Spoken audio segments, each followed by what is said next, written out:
Bueno, buenos días con todos. Muchas gracias a los organizadores de esta reunión por la invitación. A Miguel Vargas por invitarme a esta reunión. Mi presentación, tuve algunas dificultades en hacerla porque no sabía cómo enfocar bien el tema regulatorio con el tema rural.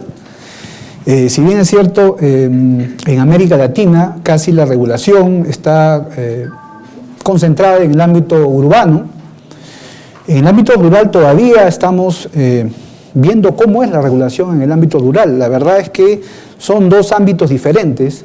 Si hablamos de la regulación económica, que es la que nosotros conocemos, en donde se regula un monopolio natural, una prestación de servicios por un operador único, y eso tiene todo un concepto económico y muchas cosas que van detrás de ese concepto. En el ámbito rural es diferente. El concepto de prestación de servicios está ligado con otros conceptos y dimensiones adicionales, como la de apropiación de los servicios. O sea, hay gente que ha participado, el operador generalmente es la propia comunidad organizada. No es un prestador, no es una relación comercial, es una relación diferente, más de colaboración de la comunidad. O sea, es otro tipo de mercado, si hablamos en términos económicos. Entonces, con esas dos salvedades, he tratado de, en primer lugar, hablar sobre el marco general de América Latina, de cómo estamos básicamente en saneamiento, porque agua potable, si nos ponemos a revisar los números, en América Latina hemos avanzado bastante, hemos casi todos los países logrado alcanzar las metas del milenio, pero sin embargo en saneamiento todavía estamos muy por debajo de lo que se espera de nuestros países y de nuestras autoridades. Hay mucho que hacer en ese tema, básicamente en temas ligados con tecnología y niveles de servicio, hay mucho que hablar al tema. Voy a hacer una introducción respecto a esto. Luego voy a hacer una presentación sobre la visión de la regulación en América Latina. Me ha ayudado en un estudio que hizo la CEPAL hace un par de años, que es muy interesante y da algunas luces también muy presentes y muy actuales. Tomémoslas como una visión general de América Latina. Seguramente el caso Colombia tiene sus casos, tiene su especificidad que le da cierta posición respecto a otros países en Latinoamérica, pero es una visión general que nos puede dar una idea de cómo están y también puntos para discutir. Y una tercera parte en donde voy a conversarles sobre la experiencia regulatoria en el ámbito rural en el Perú, que es donde más experiencia tengo, porque yo he sido funcionario público muchos años en el Perú y he trabajado en temas regulatorios y en temas rurales. Así que voy a hablar un poco de los temas regulatorios, cómo están en el Perú en el ámbito rural, y la experiencia de cómo se está trabajando y cuál es la experiencia rural en el Perú. Bien, entonces empezamos.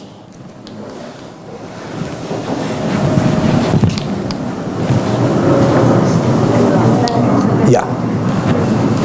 Bien, como les decía, todavía en saneamiento urbano, en Latinoamérica estamos por niveles muy bajos. Si vemos los colores en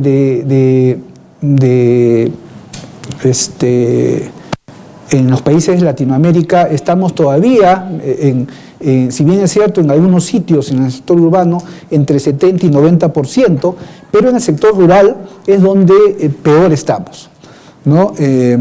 Generalmente, las regiones pobres se concentran en las zonas rurales y es donde más difícil es llegar a atender estos servicios de saneamiento.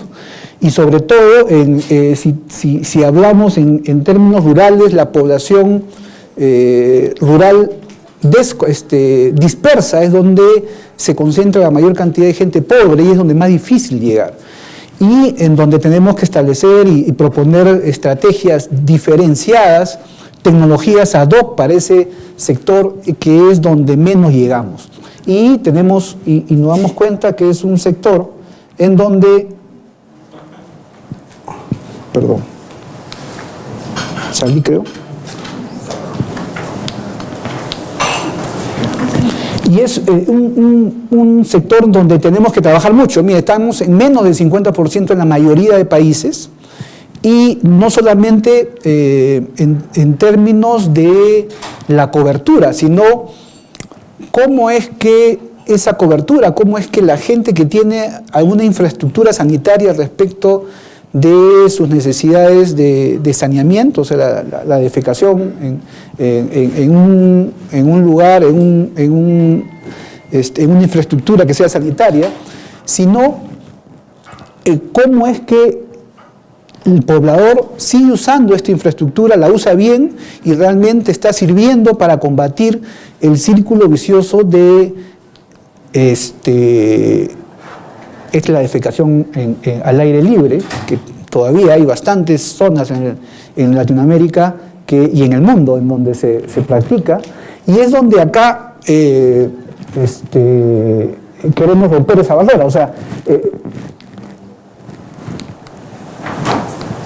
el saneamiento es una barrera fundamental para combatir todos los vínculos que hay hasta la desnutrición infantil o la morbilidad infantil, que es donde queremos llegar. Mucha gente piensa que el agua es uno de los factores importantes o el agua de mala calidad es uno de los factores importantes de la proliferación de estas enfermedades. Inclusive algunos llaman de origen hídrico, y está mal, sino es de transmisión hídrica, que es diferente, ¿no? O sea, el agua transmite estas bacterias o estos bichos que nos complican la vida a los niños, pero el saneamiento es una barrera importantísima que debemos ponerle fuerza para que podamos revertir esta situación. Ok. Y acompañado, por supuesto, del agua potable, que es en términos de hacia dónde utilizamos el agua potable, pero en términos de lavado de manos e higiene, que es donde también tenemos que empujar. O sea, creo yo que en Latinoamérica y en nuestros países tenemos que empujar en dos temas principalmente, lo que es saneamiento y lo que es higiene, lavado de manos e higiene, que es donde más nos está ajustando la tuerca. Dicho esto, como marco para abordar un problema que es muy importante en América Latina, les voy a hablar sobre por qué tener que regular los servicios de agua y saneamiento, ¿no? ¿Por qué debemos regular y cómo está Latinoamérica en ese tema? Se habla mucho del desempeño de las empresas prestadoras de servicios de saneamiento, tanto del ámbito urbano como rural, ¿no? Y este desempeño ya sabemos que no está asociado a si es que este sistema o esta infraestructura es de propiedad pública o privada. No depende de eso, sino del marco regulatorio y al entorno institucional y macroeconómico. O sea, no depende que sea un privado o un público, sino de cómo es que en el país hemos diseñado nuestro marco institucional. Es muy importante, y cómo el marco regulatorio y las normas regulatorias hacen de que este modelo que proponemos funcione bien y tienda al buen desempeño de las empresas prestadoras de servicios. El valor de la eficiencia ha ido adquiriendo mucha importancia. Ahora se exige a las empresas o a los operadores que se provee el servicio a un mínimo costo y que la calidad sea la máxima posible, ¿no? Pero sin embargo hay el dilema siempre conversado, el dilema público-privado. O sea, para esto, ¿qué deberíamos hacer? O sea, seguir con públicos, apoyarnos en la participación privada.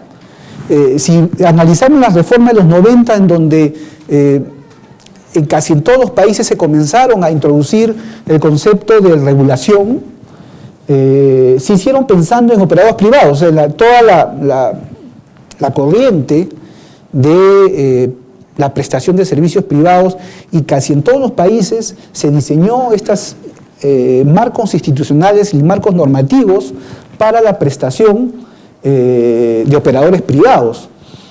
Y en muchos de los países se retrocedió en este tema, ¿no?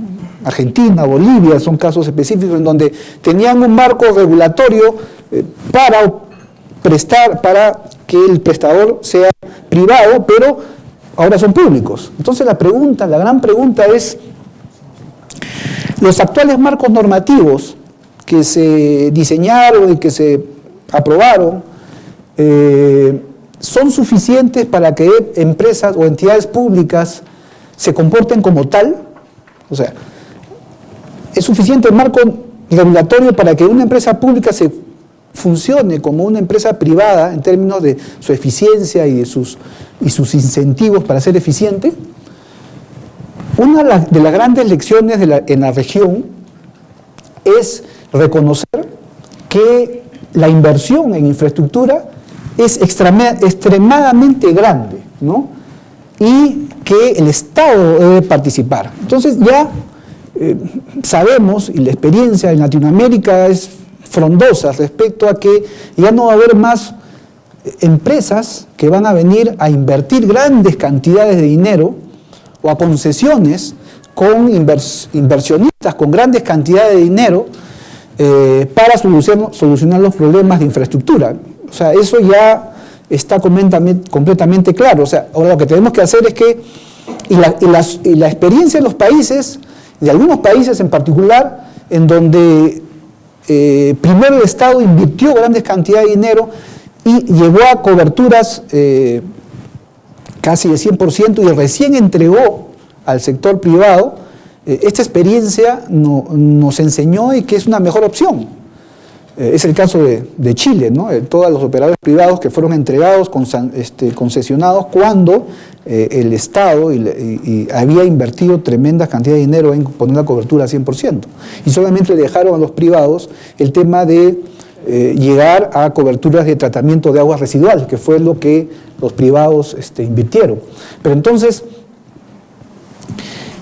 la gran pregunta es, la estructura de incentivos de estas entidades prestadoras públicas difieren del lucro buscado por los privados. O sea, hay una diferencia de objetivos. El privado busca objetivos de lucro. O sea, y en ese objetivo de buscar tener rentabilidad, pues es eficiente, ¿no? O sea, acomoda toda su estructura para ser eficiente. Entonces, ese es un objetivo principal. Pero, sin embargo, existe la contradicción respecto si la entidad prestadora de servicios pública no se encuentra motivado por ese interés.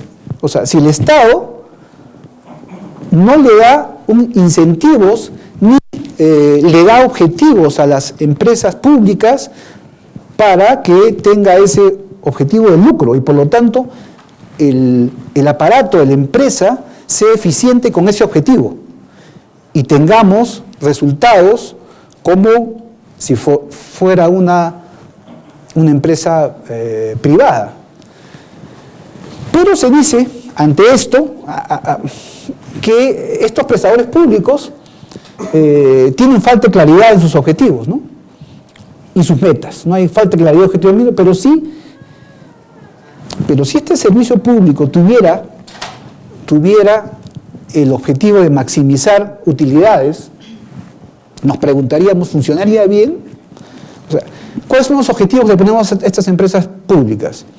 ¿Maximizar utilidades o le decimos, mira, tú vas a cumplir 100% de cobertura, tú vas a cobrar precios bajos, no vas a discriminar a los pobres, tienes que darle cobertura a los pobres con, de repente, costos unitarios más altos que de las ciudades a nivel central, tienes que disminuir morbilidad, servir las fuentes de empleo, financiar, o sea, le das una serie de objetivos que están muchas veces en contra de que la propia empresa sea, o propio operador sea eficiente, ¿no?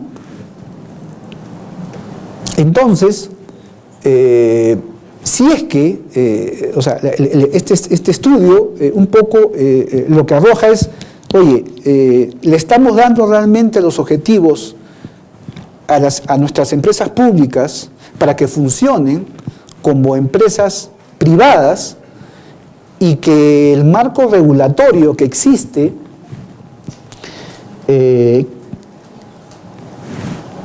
funcione para empresas públicas.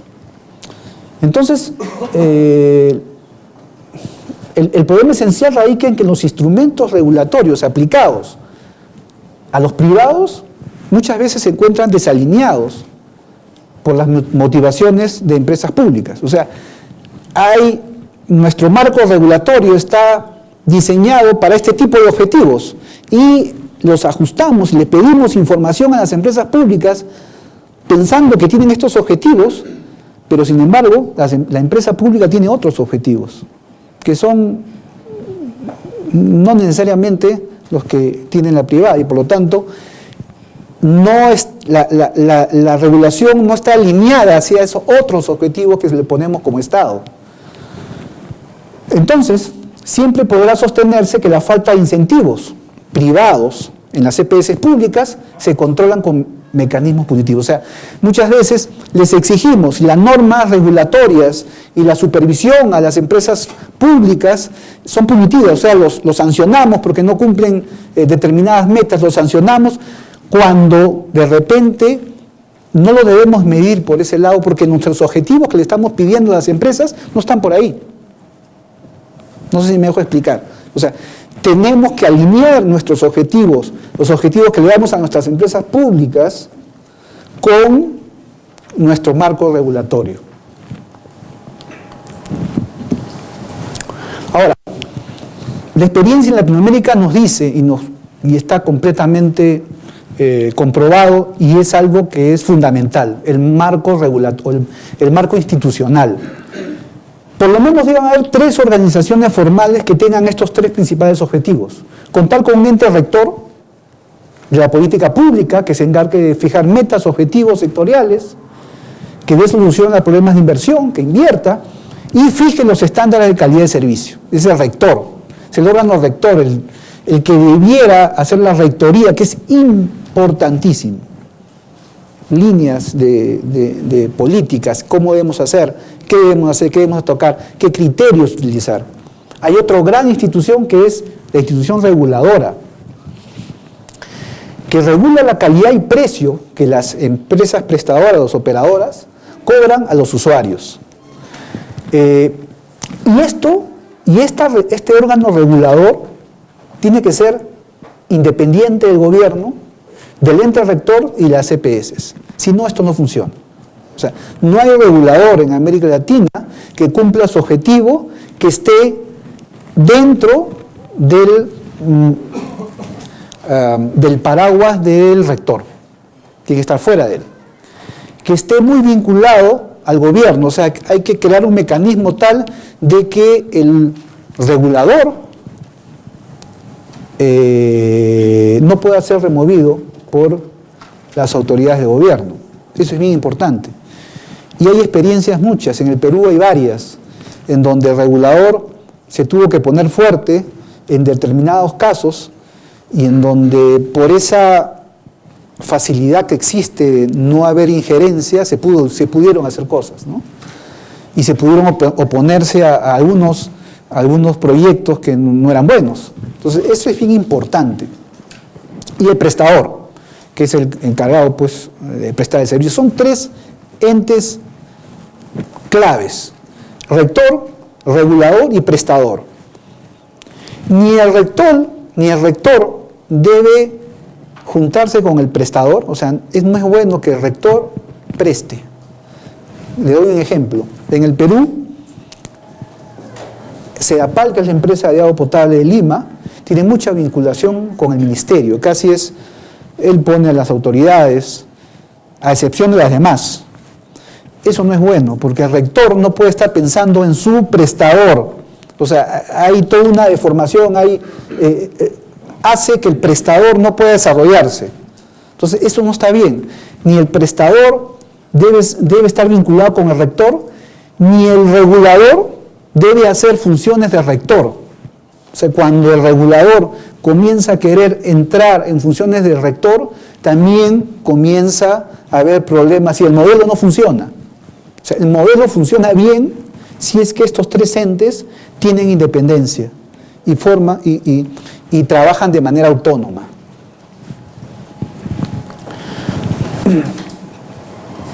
Escala óptima. Este es un tema muy importante.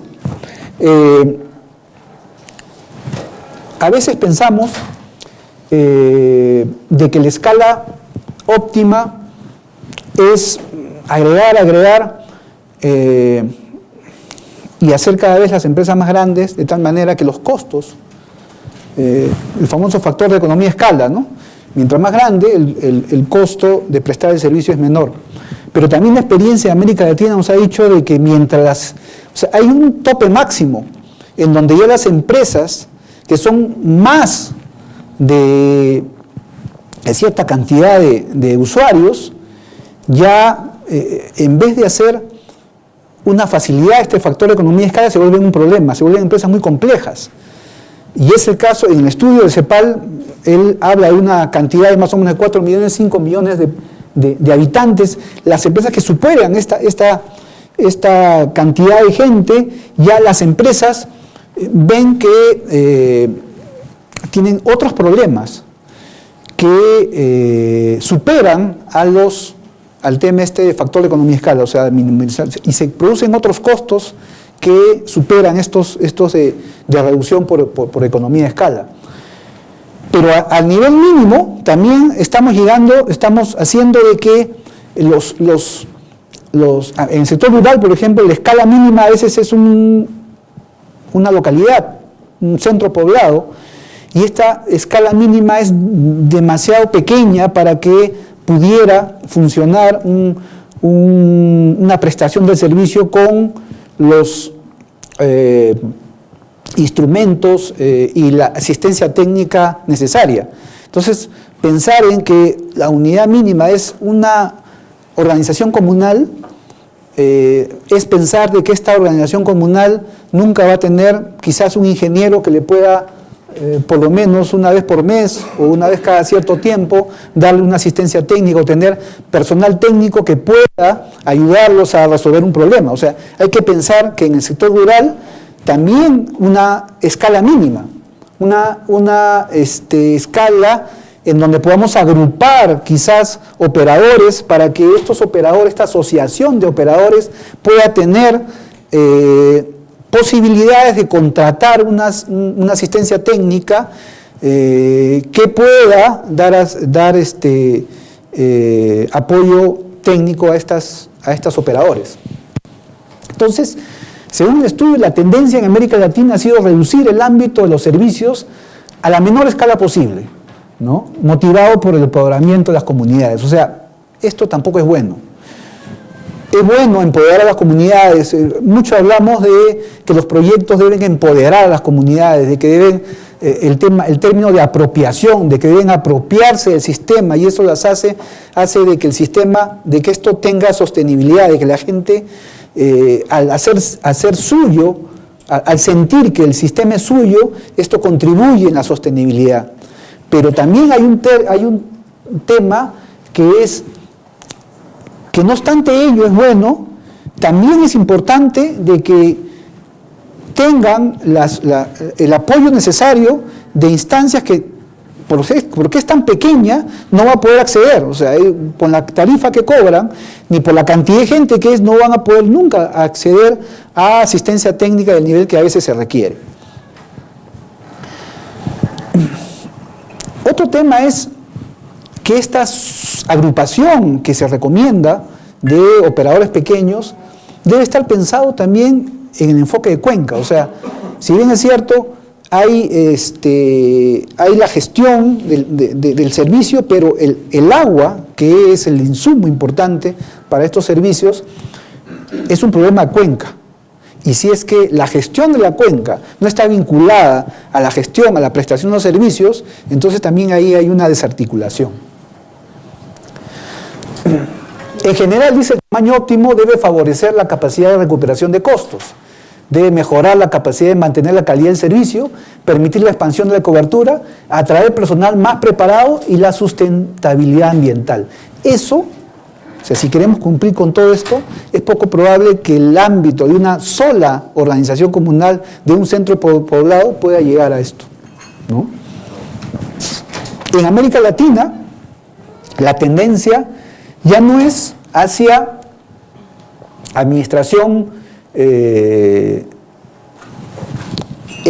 municipalidades, sino es a nivel regional.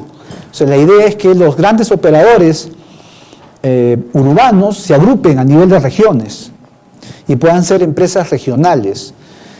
Y podríamos pensar también de que estas empresas regionales puedan apoyar, en algunos casos, en algunos países se está pensando que estas empresas regionales puedan apoyar a las localidades rurales que están en el entorno de su administración. Y esto es un tema interesante. Hay unos estudios que se han hecho en el Perú que han dado luces bien interesantes respecto de cómo es que debemos atacar este problema de la prestación de servicios en el ámbito rural. Ahí se determinó, hay una empresa que hizo un estudio muy interesante en donde tipificó en 3 categorías a las organizaciones, a los sistemas rurales. Los que están cerca a la ciudad, cerca a los centros poblados grandes, determinó ciertas características de los centros poblados rurales.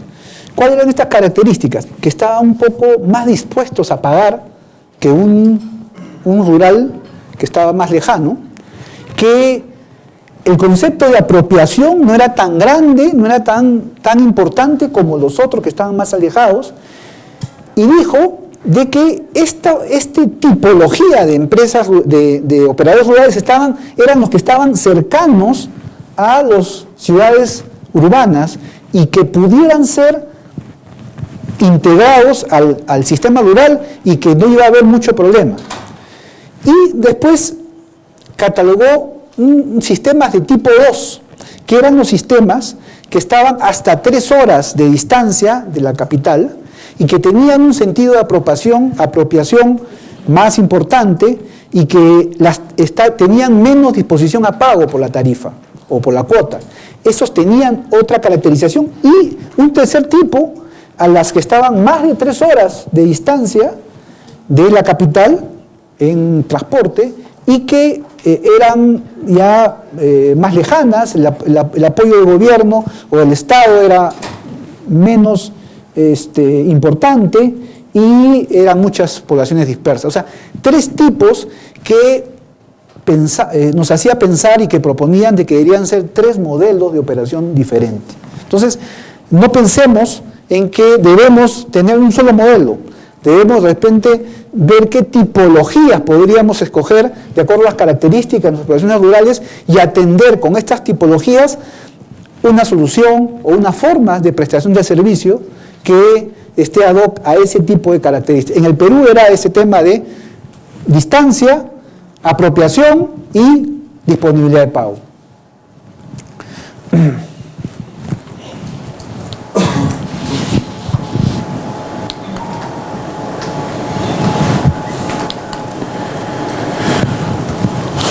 Bueno, ¿y cómo está la regulación? El regulador tendrá como función incentivar a la entidad para que produzca tal y como lo haría en competencia. Ese es el concepto del regulador, ¿no? O sea, ese es el regulador, normal, el que todos concebimos, ¿no? Que es para un mercado, el que va a regular un monopolio natural, ¿no? Ese regulador tendrá como función incentivar a la entidad para que produzca tal y como lo haría en competencia. Esto es con eficiencia.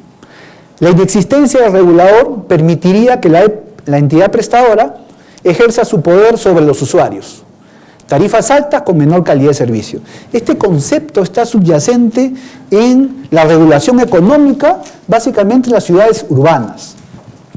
Este concepto se cumple en las rurales, es lo que conversábamos en un comienzo. O sea, realmente en los ámbitos rurales, en donde la prestación no es una relación comercial, ¿no? quizás en las que están más cercanas a esta tipología 1 que hablamos, quizás esa gente que está muy vinculada a la ciudad pueda tener una concepción de relación comercial como el que tenemos en la ciudad. O sea, ¿no? Contratamos un servicio y nosotros no nos interesa cómo lo hacen. Lo que queremos es que nos provean agua de calidad las 24 horas. Eso no nos interesa. Más no nos interesa. En cambio, en zona rural hay otros conceptos, otras condiciones.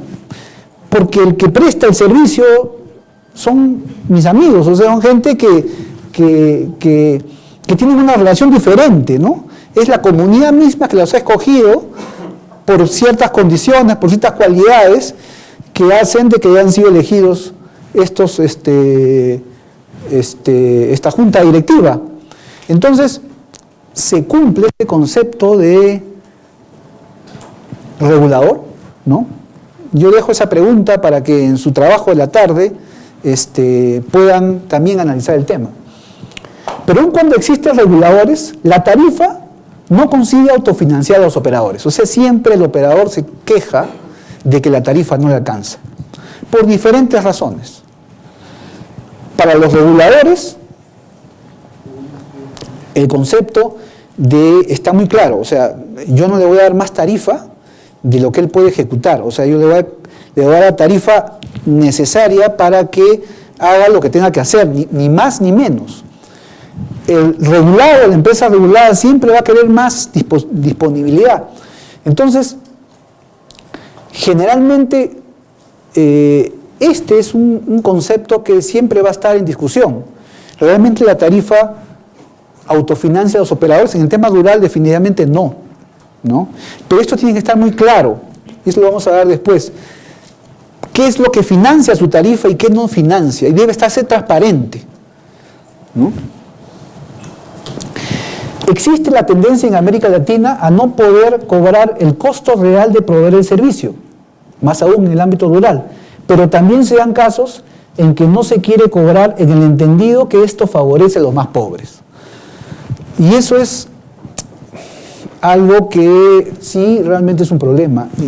En otros países, no sé si en Colombia, pero en Perú, en Bolivia, en otros...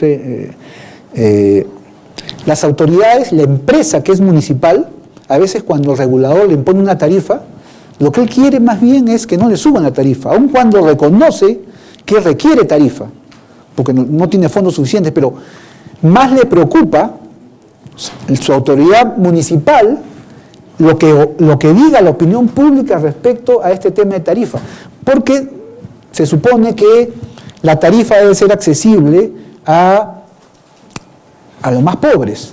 Entonces, el tema de los subsidios, esos subsidios cruzados, que en muchos países se usan y que felizmente en Colombia ya tienen por lo menos un modelo que funciona, pero en otros países no hay. Los subsidios cruzados funcionan por consumo, o sea, los que consumen más subsidian a los que consumen menos, y no necesariamente el que consume menos es más pobre que el que consume más. O sea, generalmente en ciudades grandes como Lima, un departamento en donde vive una persona o una pareja joven no están en su casa todo el día y son gente que puede pagar mucho más, pero está subsidiado porque como no está en su casa todo el día, su consumo es bajo. Entonces, estos esquemas de subsidios en donde podemos identificar a la población por nivel de pobreza y asignar subsidios bajo ese esquema es lo más recomendable, ¿no? Ahora, visto todo ello, hace poco, no un mes, un equipo del banco viajó a Inglaterra con varios funcionarios de organismos reguladores de Perú, de Centroamérica, creo que de Honduras, hacer un stage a varios reguladores en Europa. trajeron estas conclusiones que me parecieron interesantísimas, ¿no? O sea, ¿cuáles son las nuevas tendencias en regulación? Ustedes saben que la Ofwat es uno de los reguladores que nos enseñó a todos sobre regular, ¿no? Si uno lee los libros de regulación, está su experiencia. ¿No? El regulador de Inglaterra y Gales, pionero en la regulación de servicios de agua potable y saneamiento urbano, está introduciendo un nuevo enfoque regulatorio. ¿Cuáles fueron las limitaciones que sustentaron este nuevo enfoque? ¿Por qué es que se dieron cuenta de que lo que estaban haciendo, o sea, no estaba llevando a nada? Primero porque ellos se estaban centrando en introducir la competencia por comparación, el benchmarking, ¿no? Y los modelos de precios. Y esta competencia por comparación, que es el benchmarking, comparo indicadores entre diferentes empresas y puedo ajustar a otra empresa en un indicador que otra está teniendo mejor. Esa es la comparación de competencia por comparación, porque por concepto la provisión de servicios de agua potable es monopolio, ¿no? Entonces, se dieron cuenta que esto requería demasiada información. Además, la asignación de costos ha sido el mayor problema de los Ofwat y su intento de introducir la competencia por comparación. O sea, cómo se asignaban los costos al interior era un problema. Eso es todo una caja negra. Llegaron a que esta famosa contabilidad regulatoria que le exigimos a las empresas reguladas para poder saber en qué usan cada centavo o cada unidad monetaria respecto a cómo en qué están asignando tanto en agua, tanto en alcantarillado, tanto en prestación, para poder conocer los costos eficientes de la prestación.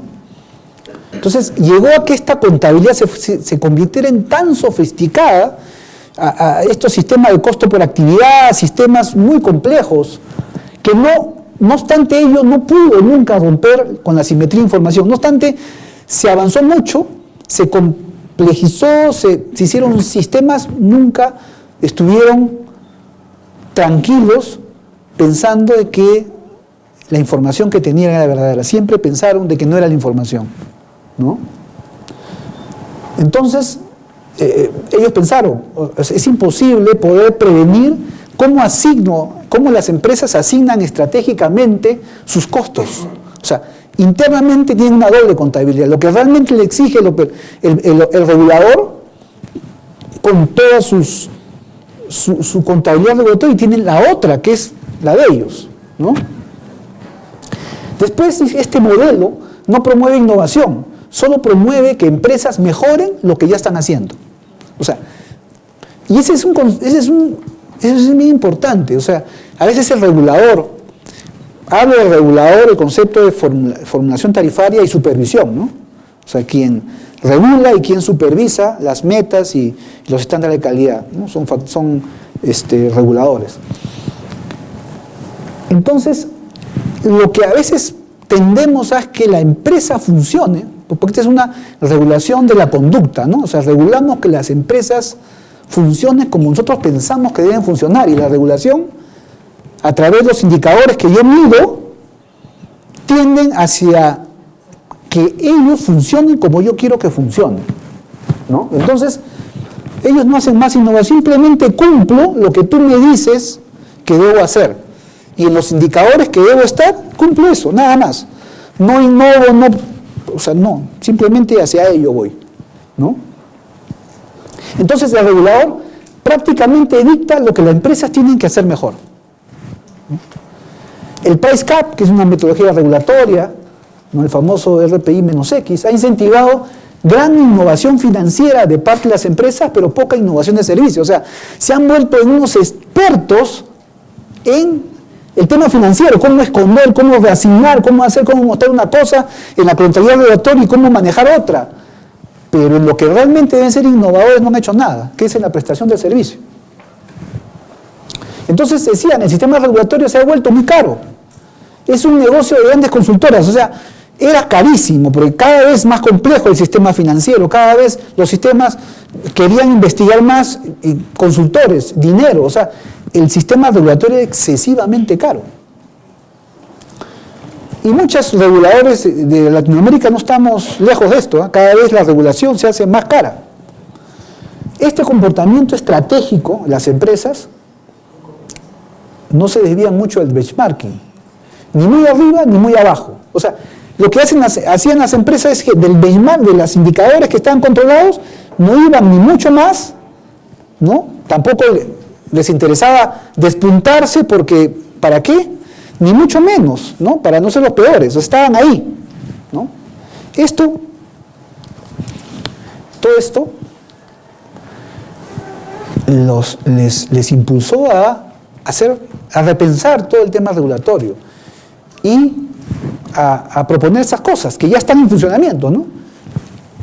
Ahora controlan los ingresos por servicios diferenciados, ingresos por agua, por alcantarillado, por tratamiento de aguas residuales y todos los servicios que dan. Y la información se ha limitado de 4.000 indicadores que pedían antes a solo 20. O sea, ¿se imaginan lo caro que era manejar esa información? ¿No? O sea, han reducido de 4.000 datos a 20 solamente. Y se han centrado en el cliente.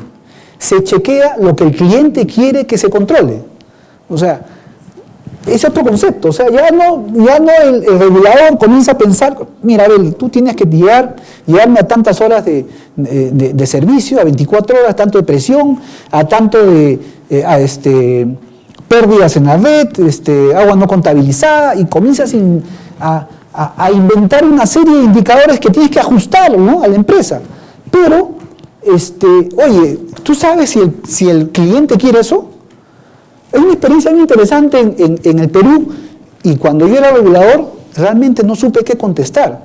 Vino una ciudad que se llama Trujillo, en el norte del Perú, una ciudad grande, segunda o tercera en importancia, y vino todo una comunidad, como un barrio muy grande en Trujillo, que le habían hecho obras para ponerle agua potable.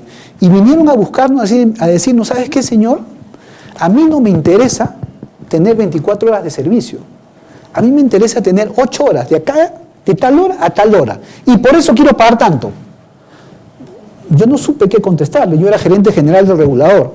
¿Sabe qué? Eso está fuera de lo que yo puedo hacer. O sea, la tarifa tiene un esquema, la fórmula tarifaria de la empresa está así. No, yo no quiero, porque la gente de los que vivimos acá, todos nos vamos a trabajar a Trujillo, regresamos de noche, no nos interesa. Solamente queremos pagar esto por esta calidad de servicio.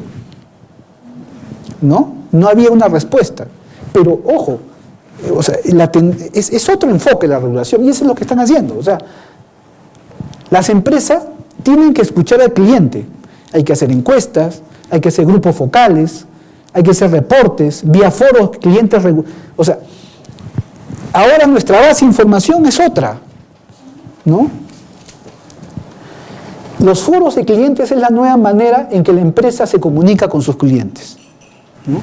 Y las empresas serán premiadas o castigadas si logran lo que acuerden con los clientes vía estos foros. O sea, hay foros con determinados clientes, grupos de clientes, o sea, grandes, en donde hacen acuerdos, ya no hay metas de gestión, son solamente compromisos, en donde la empresa se compromete con sus clientes a determinadas condiciones de servicio, y si las cumples, yo o te sanciono o te premio, ¿no? La OSWAT ya no quiere que las empresas los culpen por no poder haber hecho lo que los clientes querían porque el regulador no lo aprobó, no les dio tarifa. O sea, antes, y sucede, o sea, la empresa de agua le dice al cliente, ¿sabes qué? Lo que tú me pides no te puedo dar porque el regulador no me dio tarifa para esto. Y era algo que se presentaba. Entonces ahora ya no. Tú con cliente acuerdas y esos compromisos los cumples. Ahora, estas empresas tienen ahora compromisos que cumplir, ya no más metas, compromisos. Y acá hay una página web de esta empresa en Inglaterra, que me gustaría que la revisen, y ahí están todos los compromisos que han asumido con sus grupos de clientes. Bien interesante. Ahora las empresas reportan no solamente al regulador, también reportan a los clientes sobre los compromisos que han asumido. Bueno, quería comentarles esto porque es un nuevo enfoque y creo que es importante tener conocimiento cómo es que están pensando estos reguladores que nos enseñaron cómo regular, o sea, los que construyeron toda la teoría regulatoria que leemos en los libros y que ahora, después de muchos años, nos damos cuenta de que no es como esperamos que funcione, ¿no? Bien, ahora, en el ámbito rural, ¿cómo debe ser la regulación? ¿Cómo considero que debería ser la regulación? O sea, debería regular la tarifa de los operadores de la manera que cubra los costos de administrar y operar, ¿no? Eso todos tenemos claro. Los costos de mantenimiento. Los he separado por una razón. Los costos de reponer la infraestructura y equipos y los costos de inversión. Pero en muchos marcos normativos, como en el Perú y seguramente acá en Colombia también, estas tarifas para el sector rural exoneran del repago de la inversión. O sea, esa inversión es subsidio del gobierno central. Pero ¿ustedes no creen de que ese componente que debía agregar a la tarifa, si bien es cierto no se considera, pero la comunidad debe saber de que si es que ellos no tuvieran ese subsidio de la comunidad, deberían pagar tanto, y esta parte de la tarifa que yo pago está siendo subsidiada por el gobierno? Yo creo que es importante que ellos sepan, porque en muchos casos, y sobre todo en las zonas rurales, se tiene el concepto de que, bueno, el agua viene es un recurso natural y que Dios nos la puso y que, ¿no? Entonces no hay un entendimiento que una cosa es el agua cruda y otra cosa es la prestación de un servicio que es muy diferente. Entonces, hay que diferenciar costos de administrar y operar. Hay que diferenciar costos de mantenimiento. ¿Y por qué costos de mantenimiento? Porque generalmente en los sistemas de agua potable rural, agua y saneamiento rural, la tarifa no alcanza para el mantenimiento. Con las justas alcanza para operar y mantener algunas cosas, para administrar algunas cosas. Pero cuando hay que hacer mantenimiento preventivo o correctivo, generalmente no hay dinero. Entonces, en muchos casos, y los que hemos trabajado en agua potable rural y en proyectos rurales, hemos incentivado mucho de que la intervención, debe haber mucha capacitación para que la gente, la comunidad entienda que es importante que la tarifa cubra estos costos de operación y mantenimiento, pero el tema de mantenimiento siempre se soslaya, siempre se va quedando, de tal manera que a cada unos años lo que pasa es que al no haber mantenimiento, la infraestructura se va deteriorando y el sistema se para por mantenimiento, ¿no? Y cuando viene nuevamente la autoridad a ver qué es lo que pasa, a veces lo que sucede es que obvia la infraestructura existente y es una nueva, y el sistema se cayó, no es porque esté mala la infraestructura, sino que no tuvo mantenimiento adecuado. Entonces, hasta deberíamos pensar es que cómo apoyamos a las comunidades, qué líneas de financiamiento debe haber en el gobierno para apoyar el mantenimiento. Yo estoy completamente seguro que si ustedes hacen una evaluación en los sistemas rurales, la mayoría cae por falta de mantenimiento. La mayoría cae por falta de mantenimiento, ¿no? Entonces, hay que establecer un mecanismo, un modelo de prestación de servicios que tenga, por un lado, son tres dimensiones. Una, la dimensión de estrategia de intervención, cómo voy a intervenir los proyectos, el ciclo de proyecto, la capacitación y participación de la comunidad antes, durante y después, todos los conceptos que todos sabemos acá de sobra. Hay una dimensión que es la prestación misma, o sea, ¿qué debo hacer como Estado para que después que intervine, la prestación siga funcionando? O sea, ¿es suficiente con una buena capacitación de 5 meses, 6 meses? No es suficiente, eso se diluye en el tiempo. No es suficiente. ¿Qué mecanismo tengo en mi arreglo institucional para que la prestación del servicio funcione. Hay fondos para que se repare una línea de conducción, hay fondos para que se repare una bomba, hay fondos para, o sea, hay fondos, ¿dónde? ¿Quién? ¿Cómo? ¿Cómo es el mecanismo para acceder a ese fondo? O sea, hay una parte importante que es el modelo de prestación que va más allá del proyecto, de la ejecución de inversión, que tenemos que darle importancia. Y un tercer modelo es cómo es que me organizo, el modelo institucional, cómo debo estar organizado institucionalmente para que todo eso funcione, para que el modelo de intervención sea adecuado, para que la regulación sea adecuada, para que este mecanismo de prestación de servicio funcione. O sea, ¿cómo me organizo? ¿Cuáles son los roles que le asigno al ente rector, al regulador, al gobierno regional, a la municipalidad, al prestador? O sea, ahí hay todo un tema, ¿no? Entonces el regulador tiene que también supervisar los estándares de calidad del servicio y resolver reclamos, porque las comunidades, los usuarios de una comunidad rural también tienen un reclamo. ¿Quién le absuelve ese reclamo? ¿La municipalidad? ¿Quién? O se pierde, se queda el reclamo ahí.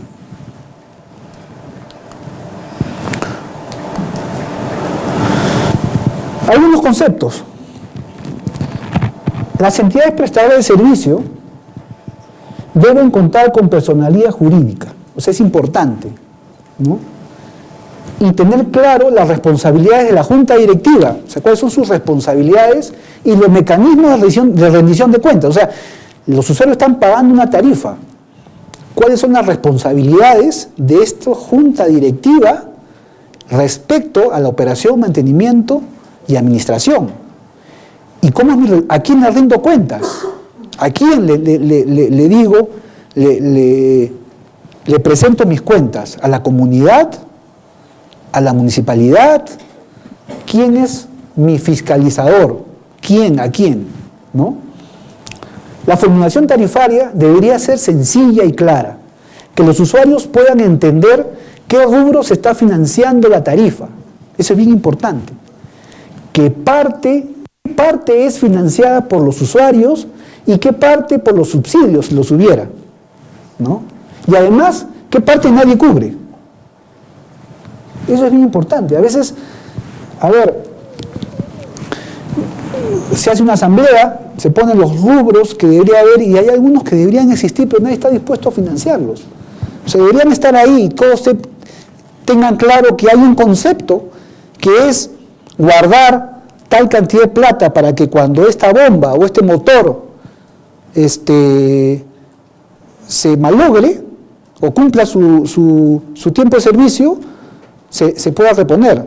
Entonces, todos sepan de que hay un hueco que se está creando en esa tarifa, porque cuando eso suceda, hay que buscar a alguien, tocarle la puerta a alguien para que me ayude a financiar esa bomba o ese equipo que no ha funcionado. O sea, eso tiene que ser es bien importante, que la gente sepa. Y lo que es la inversión, si hay una inversión del Estado, ¿eso qué significa en la tarifa? Si yo como usuario tuviera que repagar esa deuda. Nos vamos a dar cuenta que el costo es así y solamente pagamos así, ¿no? Es muy importante que los usuarios del ámbito rural conozcan todos los costos que están insumidos en el precio que pagan y cómo se refleja en el nivel y calidad del servicio. O sea, hay una directa relación entre lo que pago y el recibo y el servicio que recibo. Y el usuario rural debe tener completamente claro eso. O sea, yo estoy pagando, ¿cuál es el servicio que recibo? Si yo pago una cantidad de dinero, no espero tener 24 horas de servicio, pues. O no puedo tener una presión tal. O sea, hay ciertas cosas que deben estar completamente claras. Y un concepto que creo que es importante. La regulación no se hace por control remoto. Requiere de un regulador con capacidades para llegar a todo el ámbito rural o buscar un socio que sí pueda llegar. O sea, las normas es algo que yo he aprendido. Yo tengo 30 años de funcionario público antes de entrar al banco. Si es que uno da las normas y no hace el mecanismo para que esto se cumplan, por gusto norma. Yo tengo que normar y crear un mecanismo que funcione para hacer cumplir las normas. Y en el ámbito rural es bien complicado, porque generalmente son normas que las hago en la ciudad, en la capital de donde está el órgano rector, y ¿qué hago para que eso llegue a los ámbitos rurales, ¿no?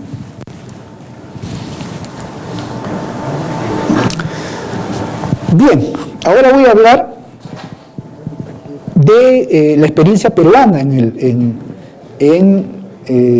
la prestación de servicios de agua potable y saneamiento rural. El Perú tiene una población de 30 millones de habitantes. El sector rural, el ámbito rural más o menos, en el Perú son las poblaciones que son menores de 2.000 habitantes.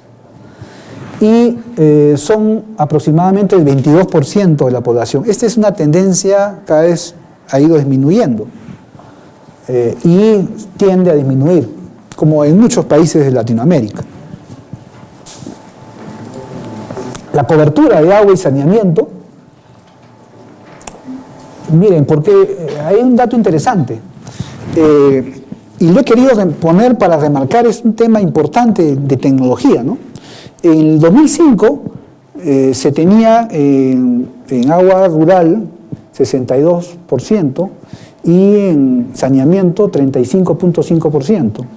Y en el 2013 se introdujo un concepto que el nuevo gobierno lo introdujo, que es el tema del nivel de servicio en saneamiento. O sea, se concibió o se pensó de que la letrina o cualquier modelo de solución sanitaria que no fuera de arrastre hidráulico no era una solución técnica o no era un nivel de servicio, una solución técnica digna, era la palabra, digna para un poblador. Entonces hizo un levantamiento de información y determinó que solamente tenía el 18.9% de cobertura, porque desecharon letrinas, desecharon una serie de infraestructuras que existen y que según consideraban no debería ser una solución técnica apropiada para un poblador rural. Y esto significó muchas cosas que después se vieron, ¿no? De que al establecerse un nuevo nivel de servicio, que era estos baños dignos, que era un baño de rebaño con inodoro, con lavatorio y ducha, con tanque séptico y con su pozo de percolación, resultaba que cuando comenzaron a hacerse los nuevos programas con este nuevo enfoque, los costos que significaba reducir la brecha que se había formado por este nuevo concepto, o sea, la brecha era mucho mayor. Y los niveles de inversión que requerían solamente llegar a este nivel del 2005 eran inalcanzables. O sea, no obstante, en los últimos años, 5 últimos años, el Perú ha tenido ingresos por todas sus exportaciones mineras. Ha sido años muy buenos y que ha habido mucha inversión en el tema rural, casi se ha sextuplicado 7 veces lo que antes invertía, hay mucha inversión, no se ha logrado ni siquiera poder decir que con los fondos disponibles se podía llegar a este nivel anterior. Entonces se ha tenido que retroceder en esa idea y llegar a niveles, a soluciones técnicas más viables para atacar la tremenda brecha que existe en saneamiento, ¿no?